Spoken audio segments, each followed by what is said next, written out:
And here's your host, Goody. Welcome, everybody, to the Gabbin with Goody podcast. I'm your host, Goody. Today, we are recording here from the home of the Goodies. And we have another very special guest today, good friend of mine, co-worker, and outdoor enthusiast, Nick. Welcome to the podcast. Hi. Thanks for having me. You're very welcome. Nick and I work together on the fire department, and got him on here to the podcast to talk a little bit about some outdoor stuff as well as some of the stuff that he has interests in. I'm not necessarily an expert in this, so I probably we're going to learn a little thing or two here. But with that being said, Nick, why don't you tell us a little bit about yourself? Well, my name's Nick. Not great at talking about myself, but like Andy said, work on the fire department together. Also, I'm a big outdoor enthusiast. Do a lot of hiking, skiing, a little bit of rock climbing, uh, trail running, backpacking. Pretty much, if it's outside, then I like to do it. Not too much in the whole water sports, Water but sports. other than that, I like to do it. It's on ground. It's on ground. That's good. That's good stuff. So, how does one start themselves into the outdoor enthusiast trek? How did all of a sudden you were just like, I love the outdoors, or was it just like a slow burn? Did you end up getting into the outdoors slowly, or was there something that got you into it? Um, I kind of got into the outdoors at a young age. Uh, I was in Boy Scouts, so I started that when I was around 12. My dad was an Eagle Scout. When I was a kid, before that, I liked being outside, uh, and so getting into the Boy Scouts, it kind of was like a funnel of everything from backpacking, canoeing, uh, building fires, that sort of thing. Uh, was watching like Survivor Man, Man vs. Wild, and that helped like accelerate, my interest into survival and that sort of thing. Nice. So that was like so with through Boy Scouts, I did Boy Scouts for a period of time. I remember doing. I didn't really get too far into it. I think I started off young, like you did, maybe even younger than you, and I got all the way to like right before you would like start thinking about being an Eagle Scout, and it just kind of like fell out of like favor with me, to be honest. I don't have anything against Boy Scouts. I think it's a great thing. I think people learn all sorts of different stuff. Like Nick said, he learned a lot of that outdoorsy um, survival, building campfires, camping in general from the Boy Scouts. So I think that was, or whatever you want to call it now. What is it now? Uh, Scouting. Scouting. Okay, so scouting. I want to be politically correct here. I don't want to be canceled. So, so I want to make sure that yeah, and it was a different thing, because back then it was just it was Boy Scouts, Girl Scouts, and now it's become like a co-ed scouting thing, right? They're letting all sorts of people into Yeah, the yeah, they're letting all sorts of people in. I've been out of it now for 8 years. But so I mean, I was in it obviously a while back, and we're talking like elementary school, so like we're talking in the '90s. So that was like it obviously different, and it changed up until when you were in it, in like the early 2000s, I'm assuming, right? Uh, Um, a little bit later than that. Oh my goodness, showing my own age here. So then later than that. So obviously it had changed from where I was, and like I said, when I was in it was Boy Scouts, and you went there, you had like a lot of probably the stuff stayed the same, like as in like you had a troop, you had a den, you had all this stuff, Mm. and you had these people that were with you, but obviously it was all guys or boys, I should say, for me. And then when you were in it, was it still like that, or were you already seeing like women coming into the scouting? Um, so when I was in it, so you had the Boy Scouts at that time. I don't know if they still have it, but they had venturing as well. And so venturing was kind of the co-ed thing. It was for individuals who were over 14, I think.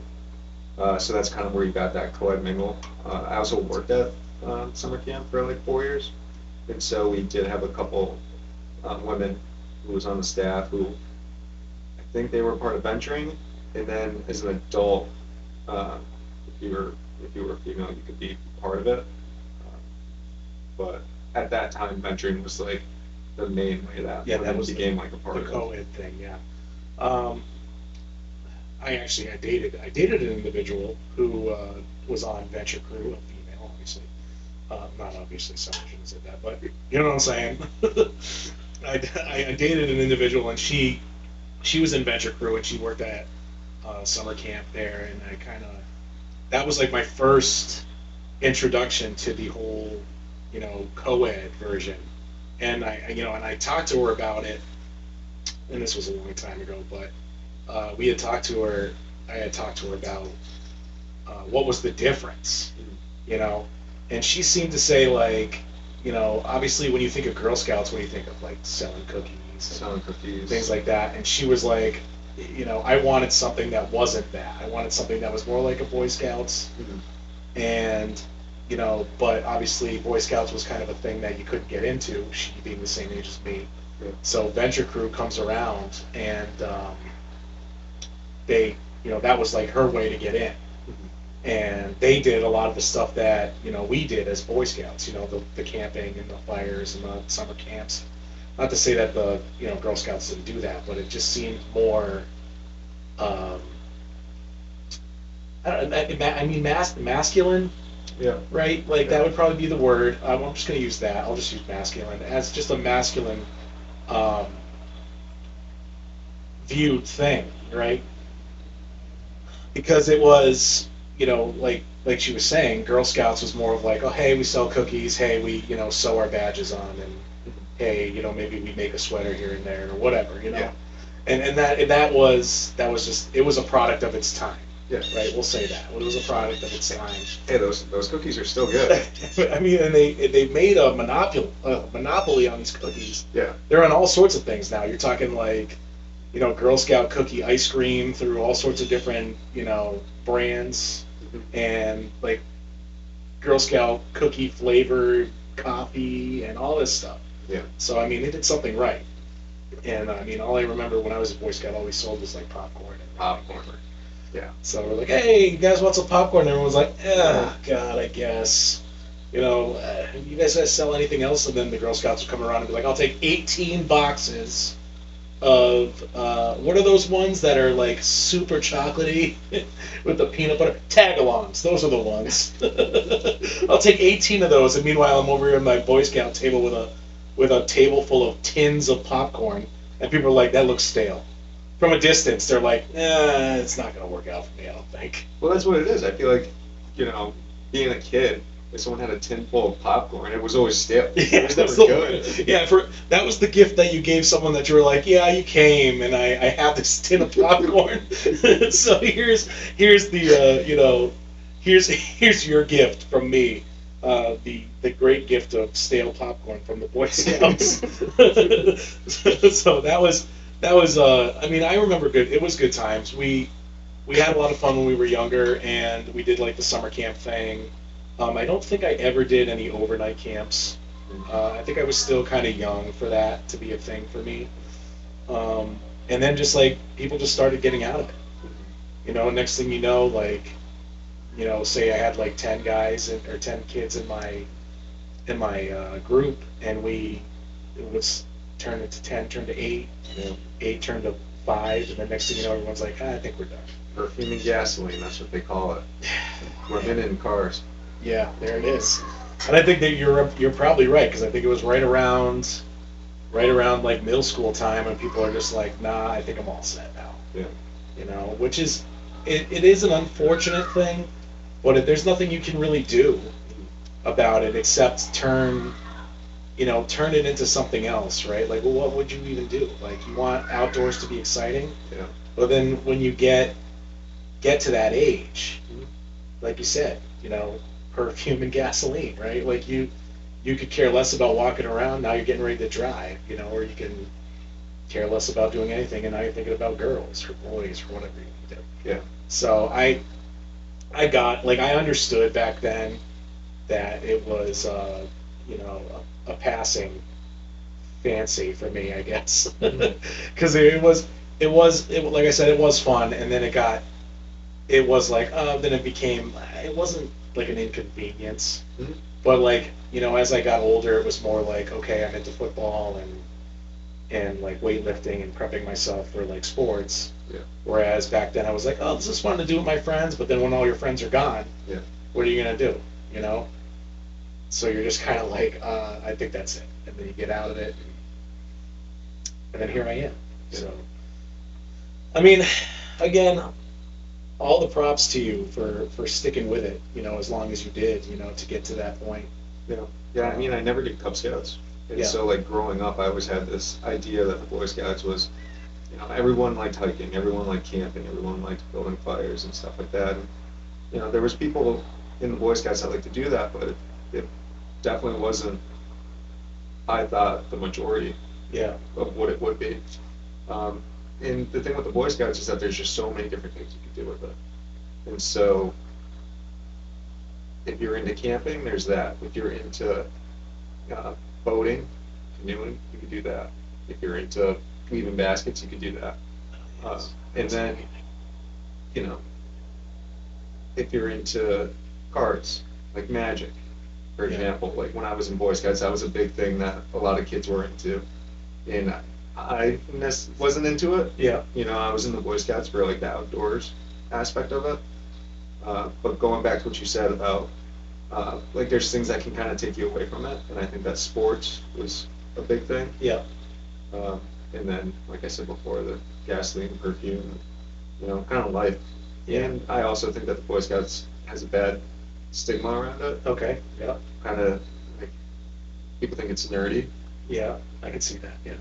I mean, even when I was in it, like if there was a parade, walking in the parade, like it was kind of, I don't want to say it's embarrassing because looking back on it, it doesn't even matter.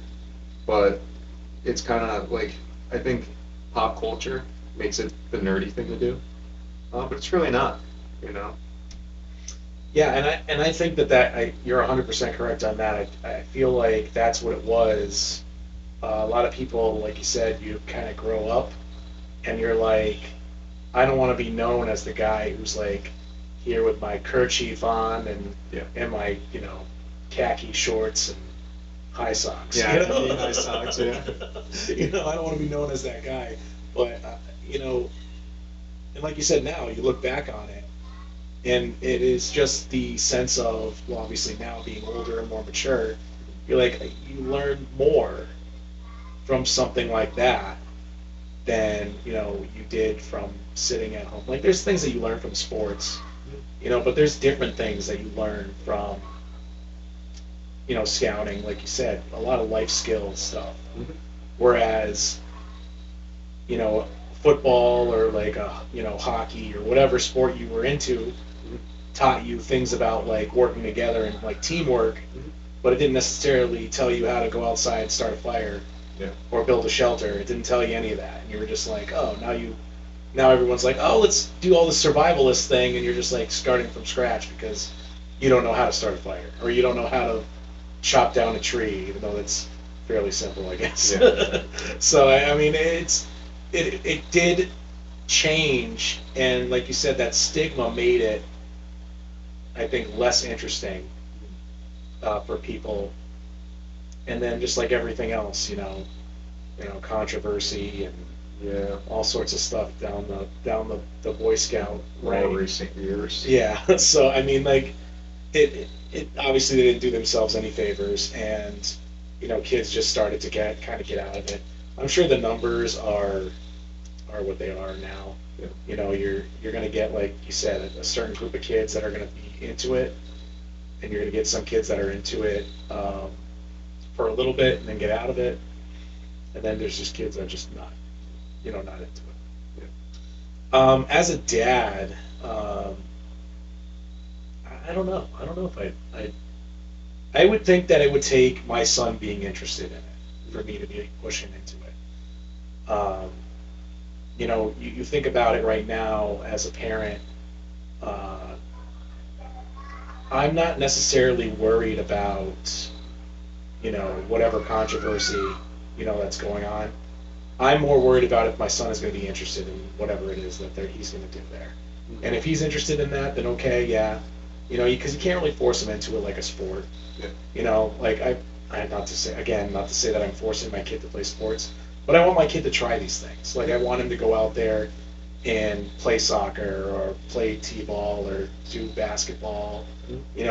For one, to get him to get some of his energy out because he's a crazy madman. And this is my oldest. My youngest is still too young to do anything really sports related, but he will also be going into sports. Yeah. And he's so far he's interested in like that. He likes soccer. He likes he tells me he likes baseball. I don't know. Yeah. And he's going to start basketball this winter, so we'll see. And then we go from there. Kind of whatever he wants to do, we'll kind of focus more on that as he gets older. Yeah. But like, yeah, Boy Scouts. I don't know. I don't know what I would unless he was like, "Hey, Dad, I love the woods," and I'm like, "Okay, well, this would be good." Yeah. That's Right. the thing. Like you'd have to show interest in like the outdoors or somehow come across someone that's in it. Yeah. Maybe. And it's like, hey, like we should go do this, or you should come to like a meeting or something like that. Yeah. And I think that would be a lot of it to get him interested in it because I'm thinking about it now, and it's like what would really like how would he even know about it? And it would probably be like one of his friends, like is into it, and then he's like, oh, I want to do that, and then we'd have to be like, oh, sure, we'll get you in there, whatever, So all right, but enough about the Boy Scouts because that was a pretty interesting topic. But so again, outdoors wise, I know we're coming up to winter, and you're a big ski guy. Was it the same thing? Like, how do you? I personally tried it. I tried snowboarding when I was younger. I want to say I don't know. It might have been in middle school. My sister was big into snowboarding. I wanted to try it myself. I got a snowboard one year for Christmas. My parents were like, "Oh yeah, try it with your sister, whatever." I went to a mountain nearby, whatever, in Mass, and Not Tom. not Poundtown, but we went up to Blanford, and Nice. and I got my snowboard stolen, and literally that took all the wind out of my sails. I think I remember you talking about it. Yeah. And it is it's unfortunate because a lot of guys at the department are big, skiers, snowboarders, whatever, and I just don't have that interest. Like it's cool and all. Like I know you guys are always like, "Come on down, you can just hang out at the lodge, have a good time." Yeah, have a beer. Yeah, have a beer or two, whatever, and that's cool and all. But like, it just I'd be sitting in there by myself while you guys go down the hill like 7,000 times. Yeah. So I obviously I absolutely blame Blanford for my board getting stolen. Absolutely. Well, they're closed now, so. Yeah, see, and it was because my board got stolen. You know what's funny too is there's a guy on the police department, and his name is Jake. We won't use his last name. He was working security at the hill, or the mountain, or what the hell you want to call it. I don't know the lingo. I'm not a skier, so I'm just gonna say things. The hill mountain. So he was there, and he was the security, and I was like, dude, my board's stolen. He's like, oh, what's your board look like? I'm like, yeah, it was like green, it had like a pattern on it, whatever. It was like literally the first time I'd taken the board out.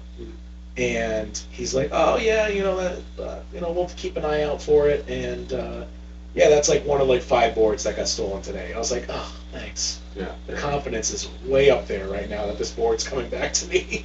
It was just, again, it just took the wind out of my sails. My sister went on to do snowboarding for a long time. After that, she now has her own children and everything. She doesn't snowboard as much, but yeah. So that's like obviously that's something different for me. And how, like, for you, it's had you've been able to kind of like travel all over the place and do all sorts of stuff, different mountains and whatever in different states. Yeah. So name a few of those places you've been to. So I mean, kind of all over New England.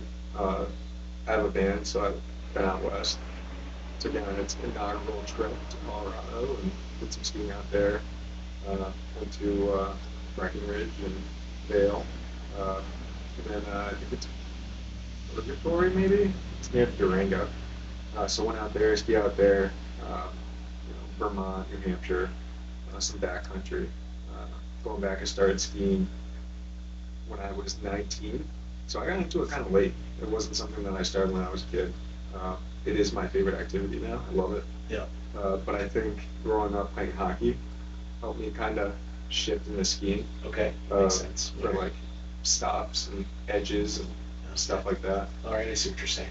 So that was nice. So starting, it's not like I was starting from zero. It helped out, having that hockey background for that. And then, yeah, it just kind of exploded from there. Got a bunch of passes, been all over. Got into backcountry. I skied Tuckerman Ravine last year, so that was kind of lifetime bucket list goal of mine. Nice. Loved it in the spring, and yeah, been loving it ever since. Look forward to every winter. I saw that up in Stowe they just got a foot, I think, of snow, and it's October, so super exciting. There you go. But then, this is New England, so we're gonna have like an 80-degree day next week or something, probably. But no, I love it. It's awesome. So would you prefer this? You prefer the skiing out here in the Northeast or out west? I mean, out west. Okay. I mean, they actually get snow. I Okay. mean, we get snow out here, but you have to wait till like March. March is probably the best month for it. But You think so? You think March is the best month? yeah, Or recently, I would say. I'd say. Mild winters kind of doing that. Well, and that's the thing too. It sucks because you wait all summer, all fall for winter, and then winter rolls around, and occasionally now in New England we'll get a snowstorm, maybe in December, maybe, but then it always seems to warm up in January, and you might get a storm or two in January, February, maybe a couple, but it always seems that like in March, that's when you get the 2, 3 foot, big snowstorms that actually like dump a lot of snow. And it's bittersweet because then spring's right around the corner. Yeah. Then it all goes away. And then it all goes away. You get that brief moment of nirvana, as you would say. Yeah, yeah. I again, it is. I guess it's interesting to hear you say that. When you think, obviously, you think of the Northeast, and you think about West, and like in my head personally, I'm like, when I think of like out West, I know they obviously get snow out there, like in the northwest areas and whatever. But like when you say West, I'm like, oh, it's like sunshine and rainbows over there, and like, when I think of the Northeast, it's always like, oh, bitter cold winters, and it's crazy that obviously you're more in tune with like the snowfall. Obviously, being a skier yourself, it is for me like when I get a mild winter, I'm like, yes, thank you God, I don't have to shovel my driveway, But I get it, and but it's weird to like hear someone go, yeah, out west the skiing is better, but I guess like Utah, Colorado, like places like that, maybe. Yeah, I mean, if you're guess if into you're skiing, like- that, Yeah. like out west is the place to be. Which I'm not. So I'm just kind of. Yeah. I'm just here. I'm just here to learn. I'm just learning. Well, you're gonna learn. You're gonna learn today. Yeah. So I get it. I get it, and it's cool. Do you think that part of that is because you get, being out here in the Northeast, like you can ski all these mountains, and like it just kind of becomes, I don't know, complacent. I'm not gonna say complacent, but you're like, oh yeah, I've done that. And then you like go to a mountain out there, and it could be like a crappy mountain, and you're still like, this is great because I'm not in Massachusetts, Um, I try to be as pro New England as I can Yeah. because I love New England. But New England is the most Hashtag New England. yeah, hashtag New England. But New England is the most frustrating area to ski because, say in January you get a storm, you get a foot of snow, then the next couple days will be like 42, 45, it'll melt, you'll get a rain. And so it's not consistent. versus out west, it's like if it's the winter, it's gonna snow. Yeah. Like maybe it'll rain, I don't know. But as far as I know, when it's winter out west, it snows. Versus out here, it'll rain. It's depressing. You know, you could get like that foot of snow here, a little bit here and there throughout the winter. But You are known for your depression during the ski times. oh come on. when you work your when you're at work and you're just like, I don't want to be here right now. Well, the problem is that whenever I'm at work, it decides to snow, And I guess I get it. and so then I'm stuck there for You're like, I hate this. 24 hours. I'd rather be somewhere else, skiing in the west. in the west. My Not, van. not necessarily the Northeast, but out the west. I'd rather be there instead. Yeah. I mean, don't get me wrong. Like some of the best ski days I've ever had have been in New England, but I mean, probably because I live here. But it's also when you get a good powder day in New England, it just feels good. Like it feels like you kind of won the lottery a little bit. Ooh. And so I've had a couple good days, like up at Stowe, in Vermont.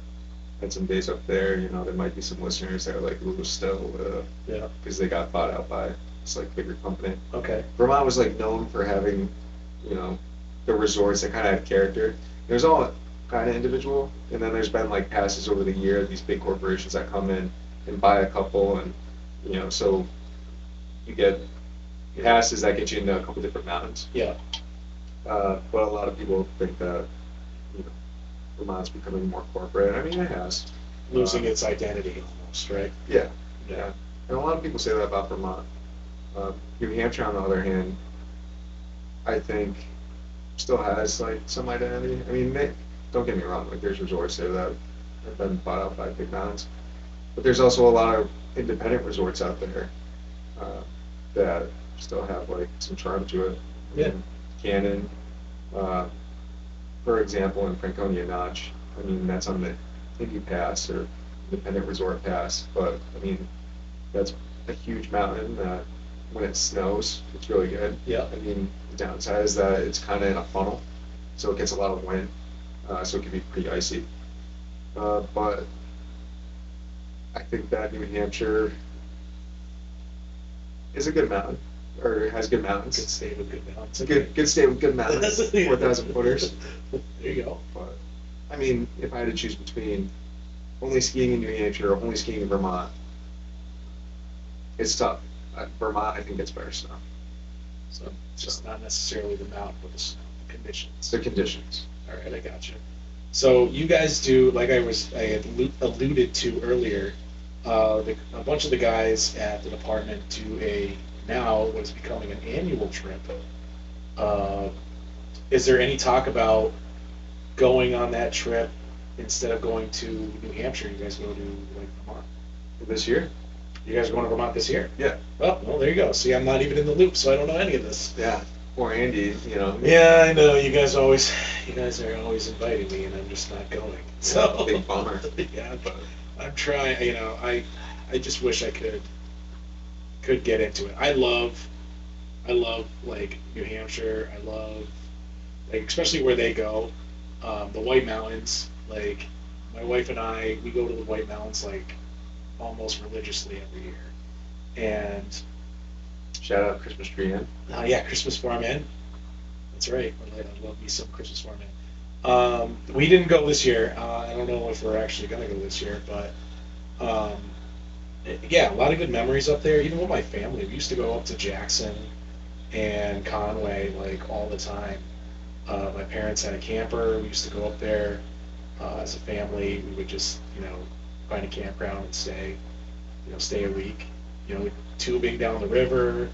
Hanging out at Jackson Falls, which is right in Jackson. There's like a bunch of little waterfalls, and you can kind of like go in there swimming. It's a nice little place that we used to think was like a secret place. Yeah. But it is not. It is not a secret place. No. It's just kind of like everybody knows about it. There's like signs all over the place there now, and it's like not so secret anymore. But like it was cool to like be able to like go swim underneath a underwater fall and like taking like a shower in the river there. Yeah. No, definitely. I mean, I feel like for, our area here, like no one really goes up there. I mean, like there's guys from the department, but Yeah. me personally, like I don't, like growing up, I don't remember ever talking to someone and being like, oh, like they're going up Man. to North Conway or anything like that. It kind of seems like a lot of people in our area go like to Cape or Yeah, for so vacation. I will say this with my family. When I was young, we never, like, we barely went to the Cape, ever. Like, my sister would have, like, a soccer tournament out there, we'd go. But we were, like, as far as, like, our summer years, we were always going to Maine.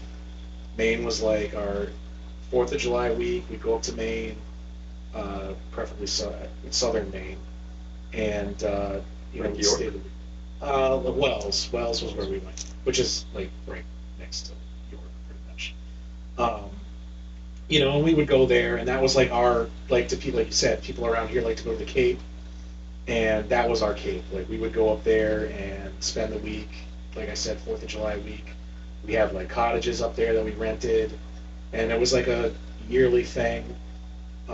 As we got older, it kind of shifted a little bit because the place that we went to closed. The lady sold off all the cottages there, and we ended up having to find a new place, which we did. And we went there for a lot of years. Drake's Island, which is technically still part of Wells-ish area, but heading towards Kennebunk.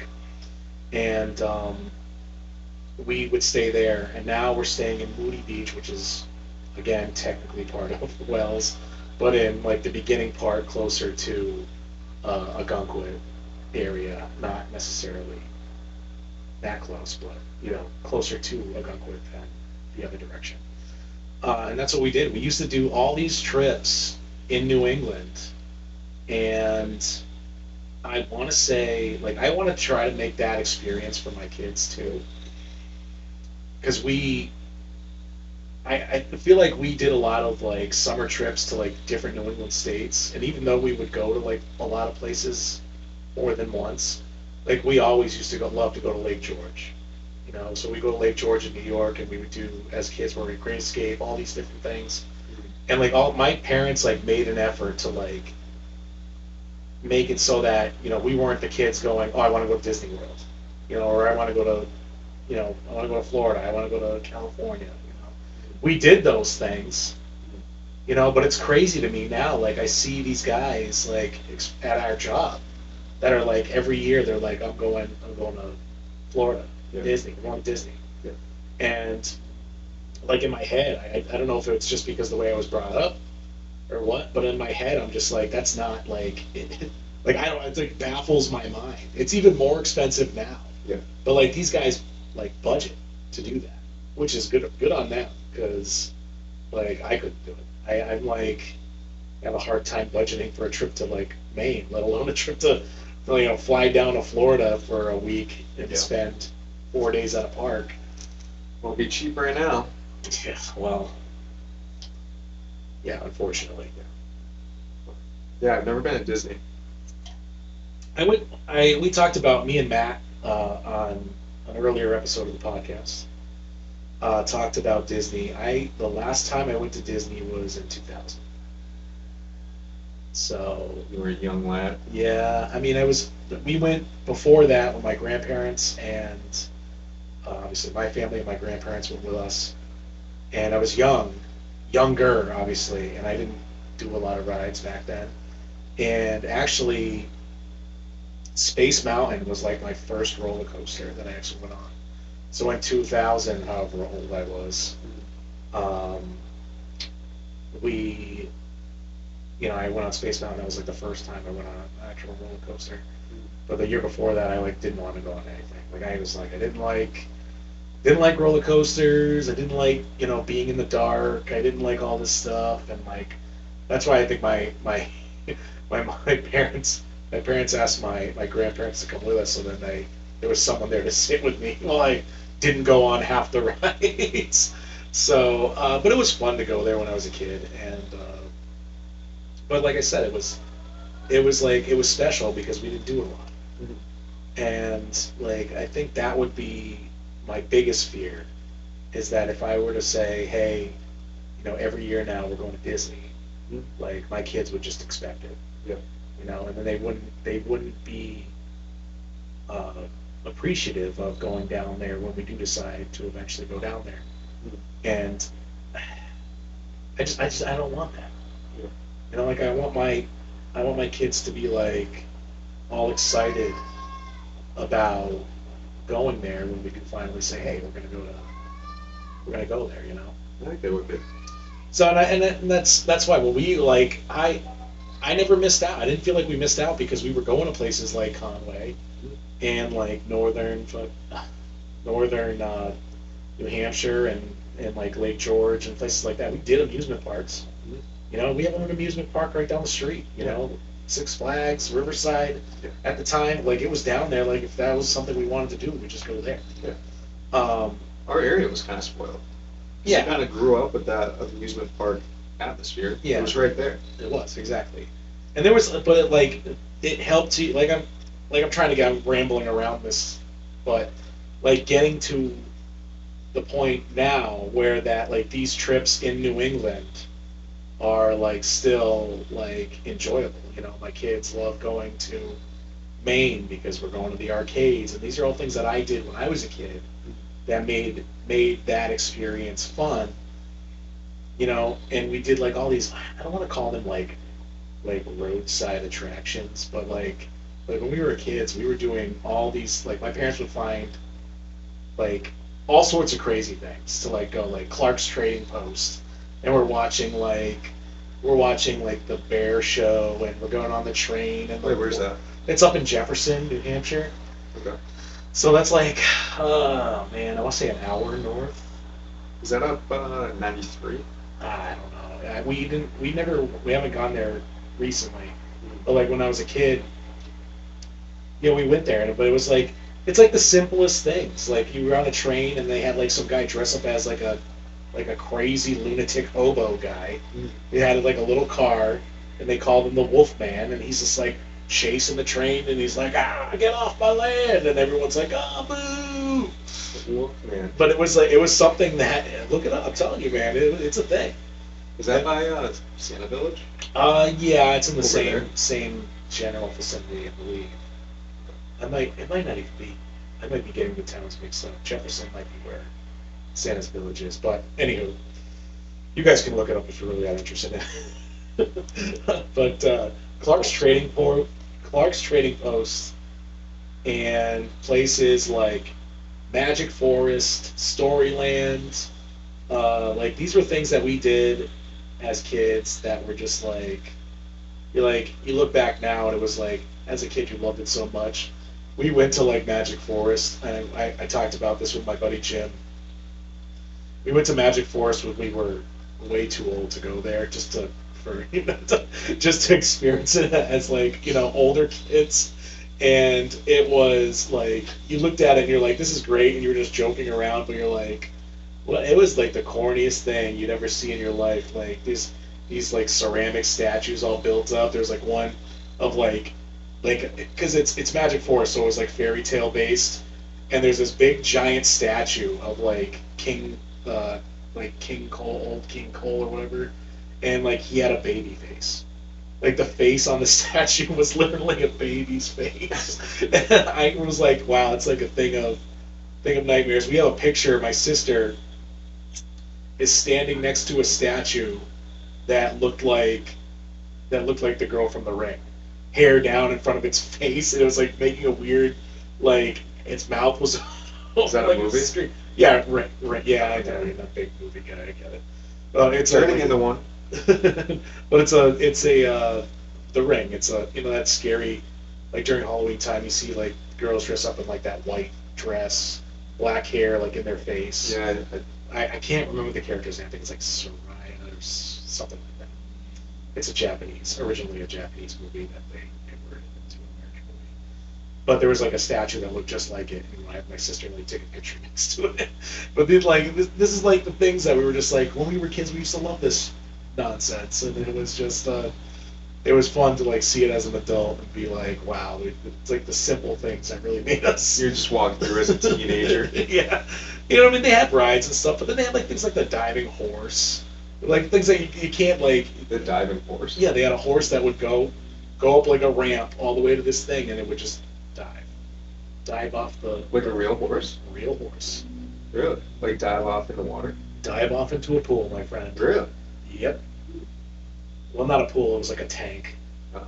and it was. I mean, again, like these are things that you're probably not going to be seeing anytime soon. Yeah, they now. probably got rid of it. Yeah, It was an interesting, like that's why I call it, like not like they're like roadside attraction type things, but like you wouldn't get to, I wouldn't have experienced those things if it wasn't for like my parents like being like, we'll make New England a destination for our kids instead of like just a place that we happen to be in, Yeah.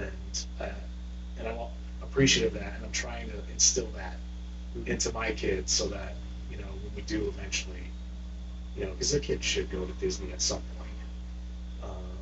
I mean, I know you didn't. I know. I did, but as an adult, I mean, there's from what I hear, You can still go. There's guys. Again, there's guys on the department that do a trip every year now down to Florida. But it's good, and I like I like where it's at and where we're at now. So yeah. Speaking of that, so I know you briefly talked about your van. My friend Nick here is hashtag van life. No, he's not. Never mind. Nick has himself a van that he's been working on for what seems to be eternity now, and Yeah. and it's slowly It has been. and it's slowly getting to where he wants it. But what got you into that?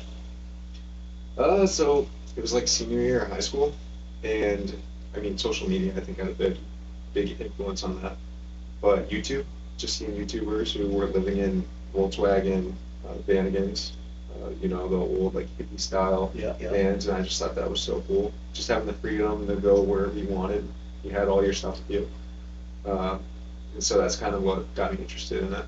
I mean, being a big outdoor enthusiast helps Yeah. because it just makes doing all that stuff super easy.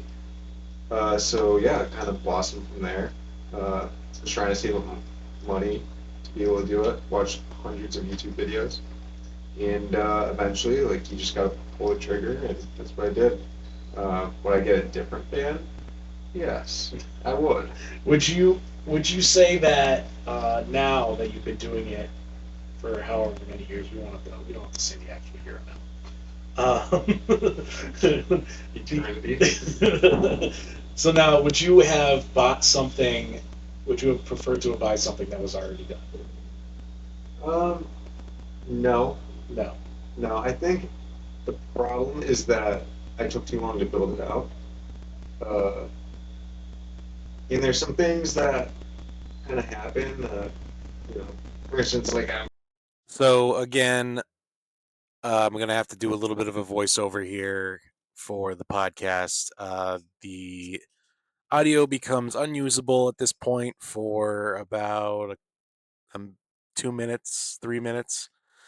So I'll just kind of give you a little synopsis of what we say during this time. Nick is now basically just explaining that he took too long to build it out. And then as time went on, the van became obviously second to his normal life. So he states that he went and got into a relationship, and time became more about them spending time together, less about working on the van. And he says it's a good thing, but ultimately that's the reason why his van's not 100% finished. So he does go on to talk about the advantages of the way the van is now. He's able to, pick up his stuff, go to the mountain, and doesn't have to worry about a place to stay. He can stay in his van because it is livable. He does have a bed in there and other things that you need just for like a place to sleep. He talks about the advantages of the van with having the ability to get his gear on and everything in the back, during cold New England winter day, and then he watches people running into the lodge or running to their cars trying to throw their heat on. He could just jump into the back of his van with the heater on and basically you know do everything except not be frozen. So again, the van is a work in progress. It still has its advantages, and he does still use it quite frequently. And again, I apologize for the audio. Still working on trying to figure out why um, these things are happening, and hopefully we figure it out soon, so you don't have to keep hearing my voiceover voice, and we could just do the original audio. But with that being said, we're getting back to the original audio. So hope you enjoy. And again, I apologize and thank you for listening. When you go on these trips, like your ski trips, that are there less places for the van, like for you to just park and like set up shop, or Yeah, winter can get a little interesting. I mean, I kind of know where to park in most places, but one thing that you got to be cognizant of is if it snows, are there going to be snow plows? yeah, yeah, So there's been plenty of times where I've parked somewhere, and then at 1, 2 o'clock in the morning, you just start hearing the plows go by in the parking lot, and you're like, well, shit, okay, I gotta move somewhere or yeah. keep an eye on it. So there's been a couple times that that's happened. Uh, but again, like I've been around these places enough to know where to park. Usually breweries are a good spot. Oh, nice. But the thing too about New England is we don't have a whole lot of places that are kind of, I won't say off grid or kind of off the beaten path, especially in the winter because they close down a lot of the mountain roads. Yeah, So it's tough to find kind of a camping spot versus, I mean, you could always like go to one of the campgrounds that stays open in the winter yeah, and park there, but you know, you have the van because you're trying to save money. yeah. After you just dumped thousands of dollars into the after you dump thousands of dollars in the van, it's hard to justify spending $10 to park somewhere for the night. after I spent eternity on this van and my money is just hemorrhaged into it. Yeah, yeah. I've Uh, I've extenuated yeah, you're or already, whatever the word is. I got you. I got what you're saying. He's just trying to get out there with a tourniquet and just kind of stop the bleeding. Yeah. So if that means parking at a brewery instead of parking at a state park, then I think that's what he's gonna do. Save that $10. Saving it. So yeah, I mean that's cool though, and hopefully someday you'll finish it, and the experience will be even better, even though you're using it for the experience now. So Yeah, it'll be done. I'm hoping. The big thing that I have left now is plumbing, and then after that, it's kind of all finish work, yeah, cosmetic stuff. And so, the big thing is just I want to make sure the plumbing's done before winter. There's like the big three, I guess. You have like the framework, you have the electrical, and the plumbing. Those are kind of like the main three things. yeah, And the finish work you could kind of finish, yeah. here and there, painting, like little cosmetic stuff. But having those three things, and then also here, because of the winter. But once those, You're already there. I'm already there. Yeah, you already got that. And so the plumbing shouldn't take a whole lot of time. That's kind of what I'm working on now. Should be done with that.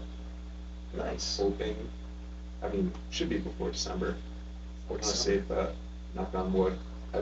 I've said things before that things are going to be finished by a certain point. And it hasn't I think happened, I think the biggest thing is maybe not giving yourself timelines, Yeah. so you're not disappointed when you get to that. When you're like, oh man, I didn't do it. Yeah. Yeah, I have it's funny, I have like a 6-year van loan or whatever, and it's like, well, am I going to finish the van before that I finish paying off the loan or vice versa? Which one is it going to be?